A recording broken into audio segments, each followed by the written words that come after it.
अस्सलाम वालेकुम। कंटिन्यू करते हैं अपना टॉपिक। अच्छा, मैं डिस्कस कर रहा था यार, ये आप लोगों के जो क्वेश्चंस हैं। अच्छा, मैं इसको देख लेता हूँ, अभी डिस्कस कर लेता हूँ।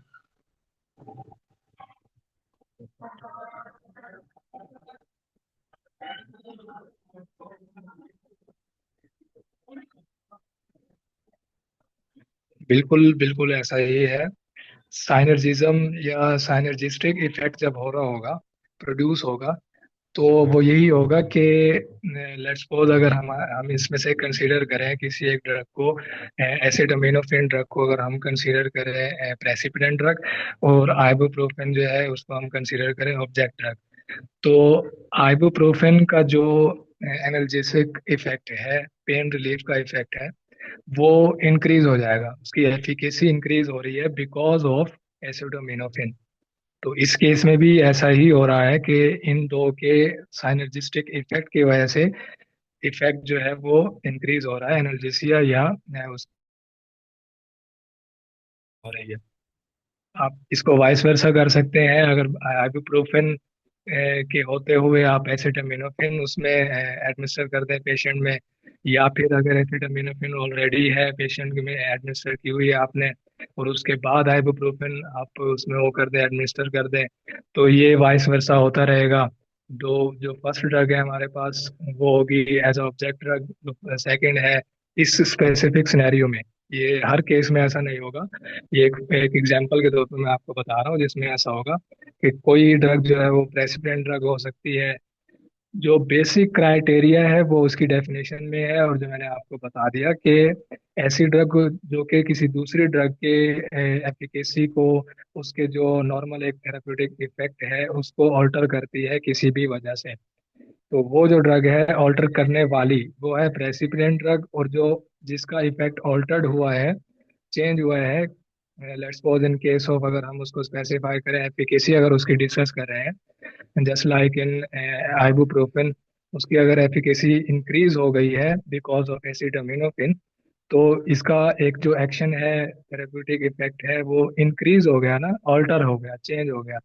तो इसकी एफिकेसी जो है वो चेंज होगी बिकॉज ऑफ एसिटामिनोफेन। तो बिल्कुल ऐसा ही है इस केस में भी। साइनर्जिस्टिक इफेक्ट का जब के सीन सिनेरियो प्रोड्यूस होता है, तब भी जो है वो इफेक्ट जो है वो इंक्रीज हो सकता है। ये और एंटागोनिस्ट में क्या होगा, अब ये आप लोगों में से मुझे कोई बताएगा। मैंने एक टर्म उसमें आपसे डिस्कस की है, सब थेरेप्यूटिक लेवल। कोई है आप में से ऐसा जिसने लास्ट मेरा डिस्कशन जो है वो सुनी हो गौर से, और मुझे बता सके कि उसमें किस चीज़ को, अब हमने इसका जो इफेक्ट है, एफिकेसी है, वो इंक्रीज का तो हमने इसी क्वेश्चन के थ्रू ही एग्जांपल इसको लेते हुए हमने डिस्कस कर लिया।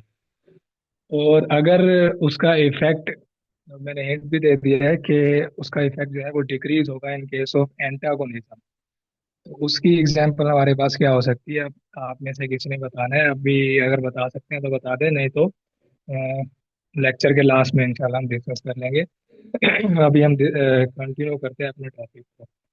तो इस तरह जो है वो एफिकेसी को हमने डिस्कस कर लिया कि एक ड्रग की वजह से दूसरे ड्रग की एफिकेसी किस तरह से इंक्रीज या डिक्रीज हो सकती है, और उसके जो कॉन्सिक्वेंसेस होते हैं वो पेशेंट सेफ्टी पर किस तरह से असरअंदाज होते हैं। तो इसकी जो टाइप्स हैं, बिल्कुल बिल्कुल ऐसा ही है।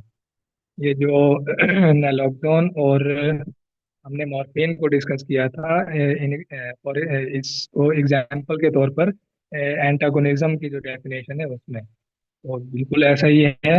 नैलोक्सोन जो है वो एज एंटीडोट यूज की जाती है in case of morphine, oxycodone, pentadol, tramadol, like opioid drug. तो ये जो इस मैकेनिज्म में जो एक प्रोसेस हो रहा होता है वो एंटागोनिज्म।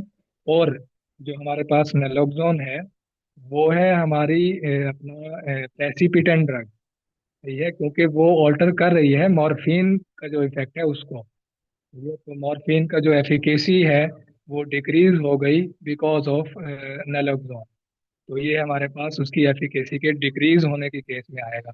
ये अब ये इनडायरेक्टली तो इसने उसकी एफिकेसी अब एफिकेसी किस वजह से डिक्रीज हुई, ये तो एक इनडायरेक्ट प्रोसेस है ना, एक कॉन्सिक्वेंस के तौर पर इसको हम डिस्कस कर सकते हैं कि ये उसका कॉन्सिक्वेंस है। लेकिन डायरेक्टली उसका जो मैकेनिज्म है, डायरेक्ट मैकेनिज्म है, या बिहाइंड द सीन जो प्रोसेस एक हो रहा है, वो तो यही है कि वो जाके जो ओपियोइड रिसेप्टर के साथ एक्टिव साइट है, या ओपियोइड रिसेप्टर जहाँ पे मॉर्फिन ने जाके बाइंड होना है, उस साइट को, उस जगह को जाके ऑक्युपाई कर लेगा नेलोक्सोन, जिसकी वजह से मॉर्फिन जो है उसके साथ बाइंड नहीं हो सकेगा, और अपना इफेक्ट जो है पेन रिलीफ वाला या एनर्जेसिया वाला, या उसकी वजह से जो सीएनएस डिप्रेशन जैसे इफेक्ट प्रोड्यूस होते हैं वो नहीं होंगे। तो ये उसके बिहाइंड द सीन जो साइंस है वो थी। लेकिन अगर हमने इसका एक इनडायरेक्ट हमने देख लिया इसको कि वो एज अ कॉन्सिक्वेंस क्या हुआ कि उसकी जो एफिकेसी है मॉर्फिन की वो डिक्रीज हो, बिल्कुल ऐसा ही है। एंटागोनिज्म अगर हो रहा है तो उसमें क्या होगा, एफिकेसी जो है वो डिक्रीज हो जाएगी किसी एक ड्रग की किसी दूसरी ड्रग की वजह से। और अगर साइनर्जिज्म हो रहा है और एगोनिज्म भी, साइनर्जिज्म और एगोनिज्म, साइनर्जिज्म तो बेसिकली चला जाएगा, मोस्ट प्रोबेबली वो चला जाएगा अपना उसमें ओवरडोजिंग में, और उसके अलावा हो सकता है टॉक्सिसिटी, ये सारे कॉन्सिक्वेंसेज उसके होंगे, फिर वो लेथल कंडीशन में कन्वर्ट होगा और इस तरह डेथ कॉज हो सकती है लोग। लेकिन जो एगोनिज्म है उसमें भी ऐसा ही है कि इफेक्ट तो प्रोड्यूस हो रहा है, लेकिन ऑप्टिमम इफेक्ट जो है, थेराप्यूटिक इफेक्ट है, वो प्रोड्यूस होगा, उसमें साइनर्जिस्टिक इफेक्ट प्रोड्यूस नहीं होगा। उसमें हमने मैथमेटिकल रिप्रेजेंटेशन से देखा था कि 1 + 0 = 1, मतलब इफेक्ट प्रोड्यूस होगा लेकिन नॉर्मल होगा, ऑप्टिमम इसको अगर हम साइंटिफिक टर्म इसके लिए यूज करें तो वो ऑप्टिमम जो थेरेप्यूटिक इफेक्ट है वो उसका प्रोड्यूस होगा। फॉर एग्जांपल हम डिस्कस करें अगर उसको एसिटामिनोफेन और आइबुप्रोफेन को, तो उसमें अगर हम सिर्फ एसिटामिनोफेन या सिर्फ आइबुप्रोफेन को एडमिनिस्टर करते हैं पेशेंट में, तो उसका जो, मैंने वो आपको एग्जांपल दिया है कि एक स्केल है, पेन रिलीफ का एक स्केल है, इसके हमने जिसको हमने 100 यूनिट्स में डिवाइड किया हुआ है, उसके ऊपर हम फॉर एग्जांपल, ये अब ये वो नहीं है कि एक आर्बिट्रेरी, मैंने मतलब ऐसे ही फॉर एग्जांपल आपको मैं डिस्कस कर रहा हूँ, तो उसका स्केल है 50 का। आउट ऑफ 100 50 मार्क्स हैं इसके एसिटामिनोफेन के एनाल्जेसिया प्रोड्यूस करने के, फॉर एग्जांपल। तो वो जो है उसका 50 का जो है वो आउट ऑफ 150 ग्रेड तक वो एनाल्जेसिया प्रोड्यूस करेगी आइबुप्रोफेन। ये तो ये एक उसका ऑप्टिमम जो थेरेप्यूटिक इफेक्ट है, एनाल्जेसिक इफेक्ट है, वो होगा। ये बात आप लोगों को होप्स के समझ आ गई होगी। एगोनिज्म, एंटागोनिज्म और उसके अलावा साइनर्जिज्म, ये अब आपको समझ भी आ गया होगा कि हमने इसको ड्रग इंटरेक्शंस डिस्कस करने से पहले क्यों इसको डिस्कस किया हमने। तो कंटिन्यू करते हैं अपने हम टॉपिक को।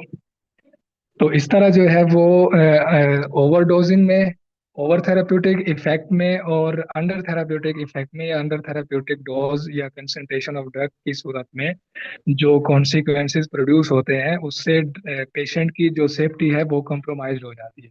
और बीइंग फार्मासिस्ट हमने इसको टैकल करना होता है, इन ड्रग इंटरेक्शंस को मॉनिटर करना होता है। वो इंशाल्लाह नेक्स्ट हम स्लाइड में one by one in detail उनको डिस्कस करेंगे।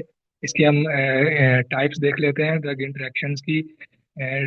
बेसिकली एक फार्माकोलॉजिक बेसिस पे अगर हम इनको देखें तो दो तरह की इसकी टाइप्स हैं ड्रग इंटरेक्शंस की। फर्स्ट है pharmacokinetic drug interactions, and second one is pharmacodynamic interactions. अब ये जो टर्म्स हैं इटसेल्फ ये खुद ही शो कर रही है कि जैसे फार्माकोकाइनेटिक, अब इसमें ये होगा कि फार्माकोकाइनेटिक्स में हमारे पास क्या क्या आ जाता है, एडीएमई, जिसमें हम उसको एडमी भी बोलते हैं, एब्जॉर्प्शन, डिस्ट्रीब्यूशन, मेटाबॉलिज्म, और उसके अलावा अल्टीमेटली ड्रग का एक्सक्रीशन। अब क्या होगा कि एक ड्रग की वजह से किसी दूसरी ड्रग के एब्जॉर्प्शन पर कोई असर होगा, उसकी जो एब्जॉर्प्शन है किसी ऑब्जेक्ट ड्रग की, मतलब किसी एक प्रेसिपिटेंट ड्रग की वजह से किसी ऑब्जेक्ट ड्रग की एब्जॉर्प्शन ऑल्टर हो जाएगी, किसी ऑब्जेक्ट ड्रग की डिस्ट्रीब्यूशन ऑल्टर हो जाएगी, इसी तरह मेटाबॉलिज्म उसका चेंज हो जाएगा, या फिर उसकी एक्सक्रीशन जो है रेट है वो डिक्रीज या इंक्रीज हो जाएगा, ऑल्टर हो जाएगा। तो ऐसे ड्रग इंटरेक्शन को हम जो नाम देते हैं वो फार्माकोकाइनेटिक इंटरेक्शंस कहलाते हैं। तो ये क्योंकि से ऑब्जेक्ट ड्रग जो है उसकी pharmacokinetics like one of them, तो ये उसकी एब्जॉर्प्शन किसी एक, मतलब इन चारों में से किसी एक जो पैरामीटर है उसके ऊपर कोई असर हो रहा हो किसी प्रेसिपिटेंट ड्रग की वजह से। हो सकता है दो या तीन या चारों पर ही कोई असर हो रहा हो, ऐसे केसेस भी होते हैं, ऐसी ड्रग इंटरेक्शन भी होती है। लेकिन मिनिमम किसी इनमें से किसी एक पर अगर कोई असर हो रहा है या वो ऑल्टर हो रही है किसी ऑब्जेक्ट ड्रग की एब्जॉर्प्शन, डिस्ट्रीब्यूशन, मेटाबॉलिज्म या एक्सक्रीशन, तो वो ऐसा इंटरेक्शन जो है वो फार्माकोकाइनेटिक इंटरेक्शन कहलाएगा। इसकी एग्जांपल देख लेते हैं हम। रिफेम्पिसिन है जो कि एंटीबायोटिक है। ये क्या करती है? Increases the metabolism of warfarin. Warfarin जो कि ब्लड थिनर है, reducing it's anti coagulant effect.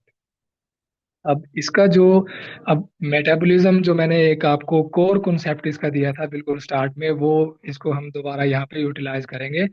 इसको फार्माकोकाइनेटिक जो इंटरेक्शंस हैं इसको समझने में, इसके एग्जांपल में। अब क्या हो रहा है कि रिफेम्पिसिन जो है वो एंटीबायोटिक है। रिफेम्पिसिन बेसिकली उसमें ट्यूबरक्लोसिस वगैरह में यूज की जाती है। और अगर इसका हम कॉन्कैमिटेंट यूज, मतलब इसको कॉम्बिनेशन में यूज किया जाए with warfarin, at the same time in दोनों को यूज किया जाए, तो क्या होगा, इसका कॉन्सिक्वेंस क्या होगा कि ड्रग इंटरेक्शन होगी इन दोनों में। और अगर हम इसका इन डेप्थ जो इसका जो मैकेनिज्म ऑफ इंटरेक्शन है, ड्रग इंटरेक्शन, उसको स्टडी करें, तो उसमें उसने डिस्कस किया हुआ है कि वारफेरिन का जो मेटाबॉलिज्म है वो डिक्री वो सॉरी इंक्रीज हो जाएगा इन प्रेजेंस ऑफ रिफेम्पिसिन।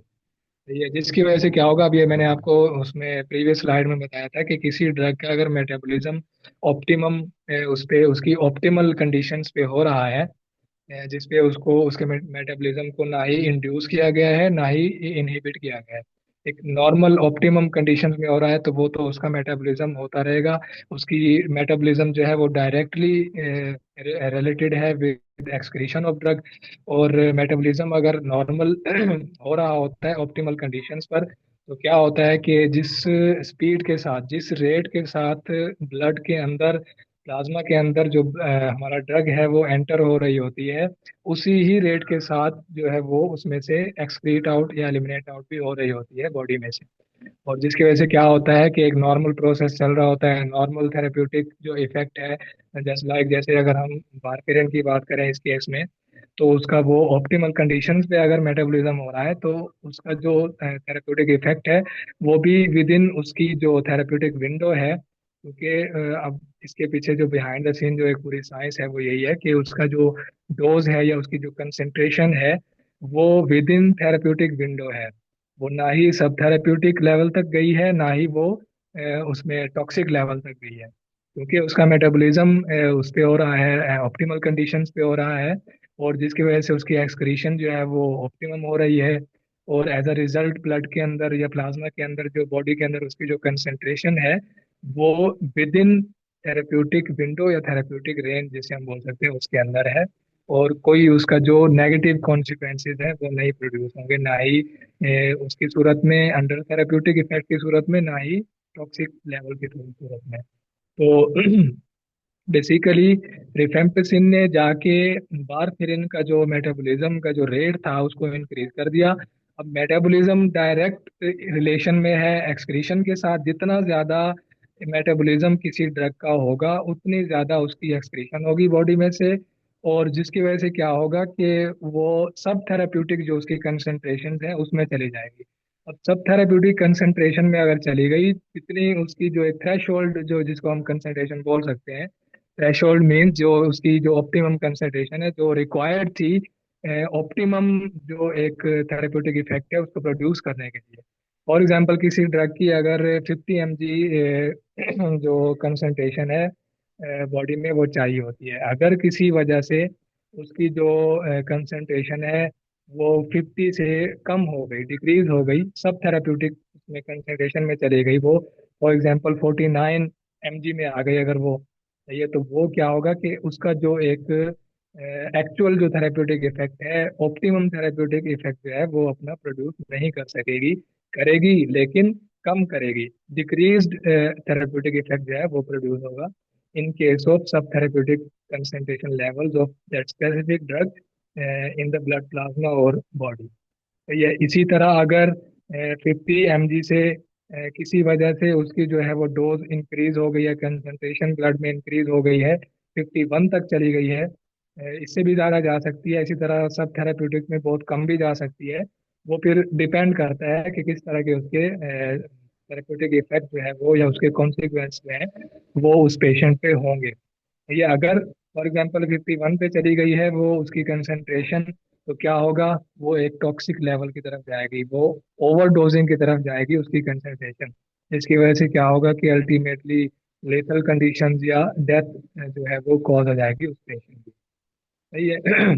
तो अगर अब मेटाबॉलिज्म वारफेरिन का इंक्रीज हो गया है, मेटाबॉलिज्म रेट, तो क्या होगा कि जितनी ज्यादा मेटाबॉलिज्म किसी ड्रग की होती है उतनी ज्यादा उसकी एक्सक्रीशन होती है, उतना ही ज्यादा वो सब थेराप्यूटिक मतलब एक्सक्रीशन बॉडी से या प्लाज्मा से वो उसकी कंसेंट्रेशन डिक्रीज होगी, उसकी जो अमाउंट है वो डिक्रीज होगी, वो कम होती जाएगी, कम होगी तो वो अपने जो उसका ऑप्टिमम या ऑप्टिमल थेराप्यूटिक इफेक्ट है उसको वो प्रोड्यूस नहीं कर सकेगी। इसमें भी यही बात ही डिस्कस की गई है कि जैसे ही वारफेरिन का रिफेम्पिसिन की मौजूदगी की वजह से मेटाबॉलिज्म इंक्रीज हुआ, उसकी एक्सक्रीशन बढ़ गई, मेटाबॉलिज्म इंक्रीज होगा, एक्सक्रीशन बढ़ेगी, एक्सक्रीशन बढ़ी तो अल्टीमेटली क्या हुआ कि उसकी जो कंसंट्रेशन है वो डिक्रीज हो गई, कंसंट्रेशन डिक्रीज हुई तो क्या हुआ, सब थेराप्यूटिक लेवल तक वो चली गई, जिसकी वजह से जो बिल्कुल फाइनल मोस्ट जो हमारा एक कॉन्सिक्वेंस है वो यही होगा कि उसका थेराप्यूटिक जो इंटेंडेड थेराप्यूटिक या ऑप्टिमल थेराप्यूटिक इफेक्ट है वो प्रोड्यूस नहीं हो सकेगा। इन केस ऑफ वारफेरिन उसका जो ऑप्टिमल थेराप्यूटिक इफेक्ट था वो था एंटी कोएगुलेंट इफेक्ट। क्या होगा कि रिफेम्पिसिन की प्रेजेंस की वजह से उसका जो है वो effect anticoagulant produce anticoagulation produce करने का वो प्रोड्यूस नहीं हो सकेगा इन ऑप्टिमम कंडीशंस। सही है। नेक्स्ट ये थी हमारे पास, अब इसमें क्या हुआ, बेसिकली जो इसको इतना हमने ज़्यादा डिस्कस कर लिया वो यही था कि उसमें हमारे पास जो फार्माकोकाइनेटिक इंटरेक्शंस में हम फार्माकोकाइनेटिक जो पैरामीटर्स होते हैं उनको डिस्कस कर रहे थे। तो वारफेरिन का क्या इफेक्ट हुआ, उसके जो पैरामीटर था कौन सा पैरामीटर इफेक्ट हुआ because of rifampicin, metabolism, metabolism जो है वो उसके ऊपर इफेक्ट हुआ। तो तब जो है इसी वजह से हम इसको क्या बोलते हैं, फार्माकोकाइनेटिक इंटरेक्शन। ये उसके बाद हमारे पास है स्लाइड, काइंडली वो प्रीवियस शो कर दे, क्योंकि अभी उसमें से हमने एक टाइप डिस्कस की है।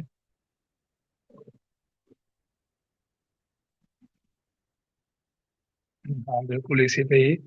ये था हमारा फार्माकोकाइनेटिक इंटरेक्शन, जिसके बाद है फार्माकोडायनेमिक इंटरेक्शंस। फार्माकोडायनेमिक जैसे कि टर्म इंडिकेट कर रही है कि वो तो ड्रग की एब्जॉर्प्शन, डिस्ट्रीब्यूशन, मेटाबॉलिज्म, एक्सक्रीशन वगैरह पे अगर किसी दूसरी ड्रग का इफेक्ट कोई होता है तो इस टाइप के इंटरेक्शन को क्या बोला जाता है, फार्माकोकाइनेटिक, क्योंकि फार्माकोकाइनेटिक पैरामीटर ही उस ऑब्जेक्ट ड्रग का अफेक्ट हो रहा है, ऑल्टर हो रहा है। अब अगर इन केस उसके जो है वो mode of action, mechanism of action type, इस तरह के किसी ड्रग के किसी ऐसे पैरामीटर पर अगर इफेक्ट होता है किसी दूसरी ड्रग की वजह से, तो इस ड्रग इंटरेक्शन को बोला जाएगा फार्माकोडायनामिक इंटरेक्शन, जिसमें हमारे पास इसको हम देख लेते हैं, affect the response to a medication at its site of action. अब साइट ऑफ एक्शन पर अगर उसका कोई जो है वो इफेक्ट जो है उसका ऑल्टर हो गया है किसी मेडिकेशन का किसी दूसरी मेडिकेशन की वजह से, तो इस टाइप ऑफ इंटरेक्शन को फार्माकोडायनामिक इंटरेक्शन बोला जाता है, जिसमें एग्जांपल में हम देख लेते हैं कि beta blockers and calcium channel blockers can cause additive effects leading to excessive bradycardia, slow heart rate and hypotension. अब इसमें क्या हुआ, ये आप लोगों में से उसमें डिस्कस किया था अभी किसी ने क्वेश्चन भी, कि जैसे आइबुप्रोफेन और उसमें हो रहा था एसिटामिनोफेन में, कि एक साइनर्जिस्टिक इफेक्ट, एडिटिव इफेक्ट जो है वो, बेसिकली तो एडिटिव इफेक्ट और साइनर्जिस्टिक इफेक्ट जो है वो डिफरेंट टर्म्स है, लेकिन इस लेवल पे आप अभी इतना ही समझ लें कि साइनर्जिस्टिक इफेक्ट और एडिटिव इफेक्ट सेम ही है। तकरीबन होता भी ऐसा ही है कि ये तो, जो प्रोसेसेस हैं वो सेम ही होते हैं, लिटिल बिट इसमें डिफरेंस है। वो इंशाल्लाह आप आगे कभी इन टर्म्स के साथ आपका इंटरेक्ट होता है तो इंशाल्लाह इनकाउंटर होता है तो आप इनको स्टडी कर लेंगे। फिलहाल के लिए इतना ही है कि सेम उसी तरह का साइनर्जिस्टिक इफेक्ट जैसे हमने स्टडी किया था, इसी तरह अगर बीटा ब्लॉकर्स और कैल्शियम चैनल्स का कॉन्कैमिटेंट यूज किया जाए, इन दोनों को एट अ टाइम कॉम्बिनेशन में यूज किया जाए, तो क्या होता है कि दोनों एडिटिव इफेक्ट प्रोड्यूस करते हैं, जो कि क्या है, ब्रेडिकार्डिया जो है वो प्रोड्यूस हो जाता है, स्लो हार्ट रेट, और उसके अलावा हाइपोटेंशन, लो ब्लड प्रेशर की कंडीशन भी प्रोड्यूस हो जाती है, जबकि इन दोनों को एक साथ एक ही टाइम पे यूज किया जाता है। तो अब इसमें क्या हुआ कि जो बीटा ब्लॉकर्स हैं, उन्होंने कैल्शियम चैनल जो ब्लॉकर्स हैं, अब क्या होगा कि कैल्शियम चैनल ब्लॉकर्स और बीटा ब्लॉकर्स ने एक दूसरे के जो उनका एक्शन है, जो उनका इफेक्ट है उसके ऊपर वो असरअंदाज हुए, जिसकी वजह से जो है वो कॉन्सिक्वेंसेस हमने देखे कि ब्रेडिकार्डिया और हाइपोटेंशन जैसे हमारे सामने आए। तो क्या हुआ कि एक दूसरे की जो एक्शन है उसको वो उसके ऊपर असरअंदाज होते हैं, उसको अफेक्ट करते हैं। उसके अलावा ये तो थी हमारी on the basis of pharmacologic basis पर, लेकिन अगर हम इसको मजीद स्पेसिफाई करें, जो common types of drug interactions हैं, जिसमें क्या होता है कि ड्रग ड्रग इंटरेक्शंस हैं, ड्रग फूड इंटरेक्शंस हैं, और उसके अलावा ड्रग डिजीज इंटरेक्शंस हैं। इनको हम वन बाय वन देख लेते हैं। बिल्कुल ऐसा ही है, इसको शॉर्ट फॉर्म में मैंने डिस्कस किया आप लोगों से, एडमी बोलते हैं, या बिल्कुल आदमी भी बोलते हैं, और एडीएमई भी बोल रहे होते हैं। बिल्कुल, और उसके अलावा क्या है कि आप लोगों ने पूछा है kindly and slides in group as well, बिल्कुल। एट द एंड आपको जो कोऑर्डिनेटर है या को जो एडमिन है ग्रुप की, वो इंशाल्लाह आपको स्लाइड भी शेयर कर देंगी। फिलहाल जो है हम इनको डिस्कस कर लेते हैं one by one. First of all हमारे पास है ड्रग ड्रग इंटरेक्शन। इसमें क्या होगा कि सेम बारहा हम इसको डिस्कस कर चुके हैं कि बिटवीन टू और मोर प्रिस्क्रिप्शन और ओवर द काउंटर मेडिकेशन। अब इसमें ड्रग ड्रग इंटरेक्शन में क्या होगा कि एक या एक से ज्यादा ड्रग्स का आपस में इंटरेक्ट होना, आपस में एक दूसरे की इफेक्ट को एंटी करना, या फिर एगोनिज्म करना, या फिर साइनर्जिस्टिक इफेक्ट प्रोड्यूस करना। तो एक या एक से ज्यादा, या दो से ज्यादा जो है ड्रग्स आपस में जब इंटरेक्ट करती हैं, मतलब कि दोनों तरफ ही ड्रग होगी, अफेक्ट होने वाली भी और जो अफेक्ट करने वाली है वो भी ड्रग होगी, तो दोनों ऐसा इंटरेक्शन जो है वो ड्रग ड्रग इंटरेक्शन कहलाएगा। इसमें हमने काफी एग्जांपल्स देख ली, रिफेम्पिसिन वारफेरिन की देख ली, उसके अलावा एसिटामिनोफेन आइबुप्रोफेन की देख ली, फ्लूकोनाजोन और उसमें वारफेरिन की देख ली।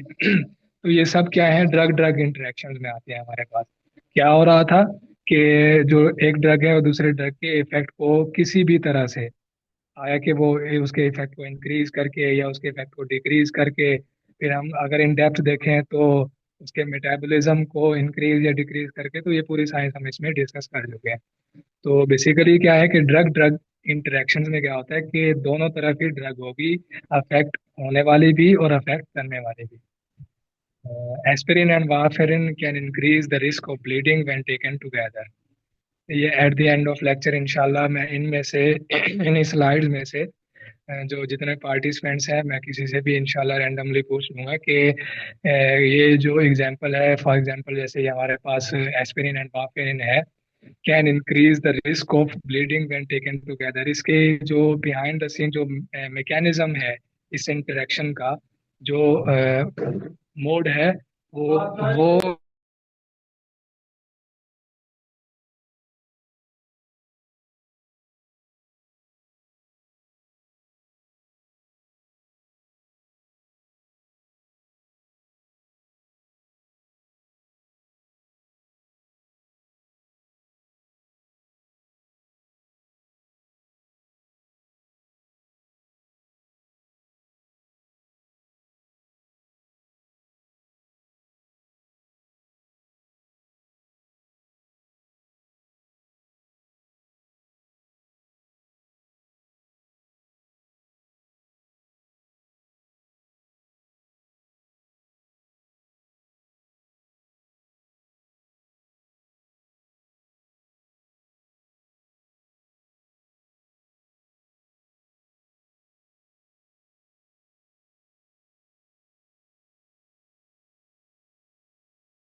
सॉरी फॉर डिस्टरबेंस यार। एक्चुअली ऐसा हुआ कि साइड से शोर था जिसकी वजह से मुझे म्यूट करना पड़ा अपना माइक। तो कंटिन्यू करते हैं कि हम डिस्कस कर रहे थे ड्रग ड्रग इंटरेक्शंस, जिसमें हमने डिस्कस किया कि दो ड्रग्स जो हैं वो आपस में इंटरेक्ट करेंगी। इस टाइप के इंटरेक्शन को ड्रग ड्रग इंटरेक्शन बोला जाता है। हाँ, मैं डिस्कस कर रहा था कि इंशाल्लाह इसके लास्ट में, लेक्चर के लास्ट में, आप लोगों से मैं डिस्कस करूंगा। मैं बताऊंगा कि, हाँ पूछूंगा कि, अरे वाह क्या बात है। बता दिया एक पार्टिसिपेंट ने। सर साइनर्जिस्टिक इफेक्ट में ड्रग का इफेक्ट हमेशा इंक्रीज होता है।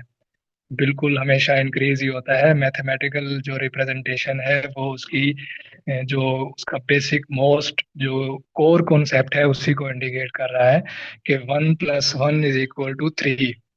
तो एक अंडरस्टूड सी बात है कि साइनर्जिस्टिक इफेक्ट जब भी होगा तो उसमें ड्रग का जो इफेक्ट है वो इंक्रीज ही होगा। और सेम इसी एग्जांपल में जो हम डिस्कस कर रहे हैं, जिसमें ड्रग ड्रग इंटरेक्शंस में उन्होंने डिस्कस किया हुआ है एस्पिरिन एंड वारफेरिन को। तो इसमें यही होगा। साइनर सॉरी, इसमें नहीं, अपना एस्पिरिन और आइबुप्रोफेन के केस में। इसमें तो होगा हमारे पास वो, बल्कि इसमें भी साइनर्जिस्टिक इफेक्ट ही हो रहा है, क्योंकि दोनों मिलके जो है वो ब्लीडिंग रिस्क जो है उसको इंक्रीज कर रही हैं। तो आइबुप्रोफेन एसिटामिनोफेन के केस में भी साइनर्जिस्टिक इफेक्ट, और एस्पिरिन और वारफेरिन के केस में भी साइनर्जिस्टिक इफेक्ट। एस्पिरिन का भी एंटीकोएगुलेंट प्रोड्यूस करने का काम है और एंटीकोएगुलेशन का काम है, और वारफेरिन का भी। जब दोनों का कॉन्कैमिटेंट यूज किया जाएगा, एट द सेम टाइम दोनों को कॉम्बिनेशन में यूज किया जाएगा, तो क्या होगा कि ब्लीडिंग रिस्क जो है वो इंक्रीज हो जाएगा। बिल्कुल ऐसा है, साइनर्जिस्टिक इफेक्ट हमेशा इंक्रीज ही करता है। साइनर्जिस्टिक जो प्रोसेस है वो इंक्रीज करता है ड्रग्स के इफेक्ट को। उसके बाद है ड्रग फूड इंटरेक्शंस जिसमें, अब इसमें क्या होगा कि एक तरफ ड्रग है, दूसरी तरफ कोई भी हमारी जो न्यूट्रिशन है, फूड वगैरह है, जिसमें फ्रूट्स आ जाते हैं, जिसमें और भी किस्म की जो हमारे खुराक है, डाइटरी सप्लीमेंट्स वगैरह, वो आ जाते हैं। उनके साथ अगर ड्रग का इंटरेक्शन है तो उस तरह के इंटरेक्शन को क्या बोला जाता है? Drug food interaction. जिसमें एग्जांपल एक काफी मशहूर जमाना एग्जांपल है ग्रेप फ्रूट जूस। और इसकी जो है काफी, अब ये एक ऐसा एक हमारी फूड है जिसकी आप इंशाल्लाह जब भी एनकाउंटर होगा इस तरह के टॉपिक्स के साथ आपका, या प्रैक्टिकल लाइफ में, तो आप इसको ड्रग फूड इंटरेक्शन को जब भी आप स्टडी करेंगे तो टॉप पे आपको होप्स के यही नजर आएगा, ग्रेप फ्रूट जूस का इंटरेक्शन जो है वो दूसरी मेडिकेशंस के साथ।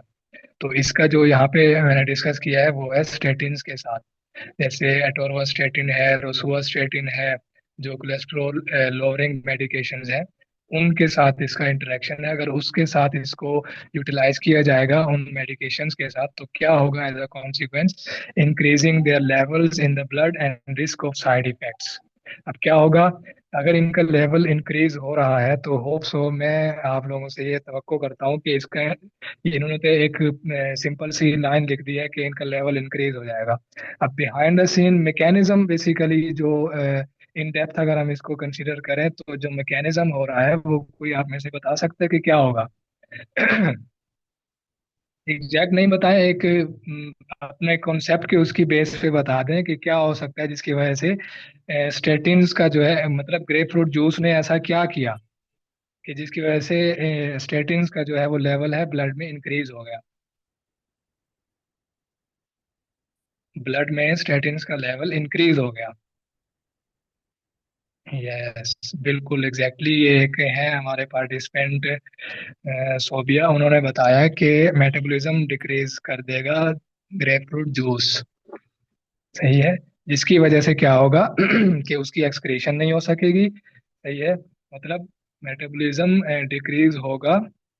मेटाबॉलिज्म अगर हो रहा होता ऑप्टिमम कंडीशंस पर, मतलब एक नॉर्मल उस पे स्पीड से, रेट के साथ, कोई भी उसको इंक्रीज या इनहिबिट करने वाली कोई ड्रग वगैरह ना होती, तो क्या होता कि वो उसी स्पीड के साथ, सेम रेट के साथ जो है ना वो ब्लड के अंदर एंटर होती, ड्रग उसी स्पीड के साथ उसी रेट के साथ ब्लड में से एक्सक्रीट आउट होती, और उसका जो थेरेप्यूटिक लेवल है, ड्रग का अमाउंट है, क्वांटिटी जिसे बोल सकते हैं, या प्लाज्मा लेवल, ये इसके डिफरेंट नाम्स हैं। इंशाल्लाह आप इसको अपने प्रैक्टिकल लाइफ में पढ़ते रहेंगे।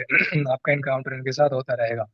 और तो क्या होगा कि नॉर्मल से हट के जब उसको जैसे ग्रेप फ्रूट लाइक, जैसे अगर कोई फूड आ गई हमारे बॉडी में भी एंटर हो गई ब्लड में, तो क्या होगा कि वो उस ड्रग का, स्टैटिन का, जैसे हमारे अंडर क्या बोल सकते हैं उसको, कंसिडरेशन स्टेटिन्स हैं, तो इसी की एग्जांपल ले लेते हैं हम।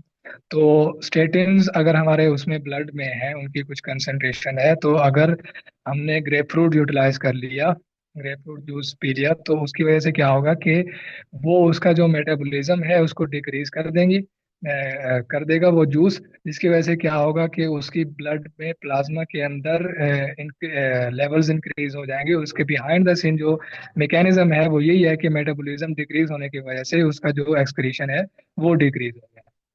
तो इस तरह फिर क्या होगा कि वो टॉक्सिक लेवल्स और इस तरह की कॉन्सिक्वेंसेस जो है वो हमारे सामने आएंगे। साइड इफेक्ट्स की बात की उन्होंने, तो क्योंकि अब ये पूरी एक सीक्वेंस है, मैं एक बार इसको बता भी देता हूँ, आपको काफी बार बता चुका हूँ लेकिन फिर भी बता देता हूँ। क्या होता है कि मेटाबॉलिज्म एक तो है नॉर्मल, उसका जो ऑप्टिमम जो रेट है, ऑप्टिमल रेट है, वो हो गया उसका मैकेनिज्म। इसमें सॉरी, मेटाबॉलिज्म, इसमें क्या होगा कि वो एक जितनी मेडिसिन हमारे ब्लड में, ड्रग जो है वो एंटर होती है, उसी स्पीड के साथ, उसी रेट के साथ ब्लड में से एक्सक्रीट आउट हो जाती है, और उसका ऑप्टिमल जो एक थेरेप्यूटिक इफेक्ट होता है वो प्रोड्यूस होता है, जिसमें सब थेरेप्यूटिक या ओवरडोजिंग या टॉक्सिक लेवल जो है वो नहीं होते ऑप्टिमल कंडीशन में। ये तो एक था नॉर्मल मैकेनिज्म, सही है। इन केस अगर किसी ड्रग का किसी दूसरी ड्रग की वजह से या किसी दूसरी फूड की वजह से मेटाबॉलिज्म, अब जरूरी नहीं है कि सिर्फ मेटाबॉलिज्म ही इंटरेक्शंस में वो होता है, अफेक्ट होता है, मैंने आपको उसमें बताया था फार्माकोकाइनेटिक इंटरेक्शन में एब्जॉर्प्शन पे भी असर हो सकता है।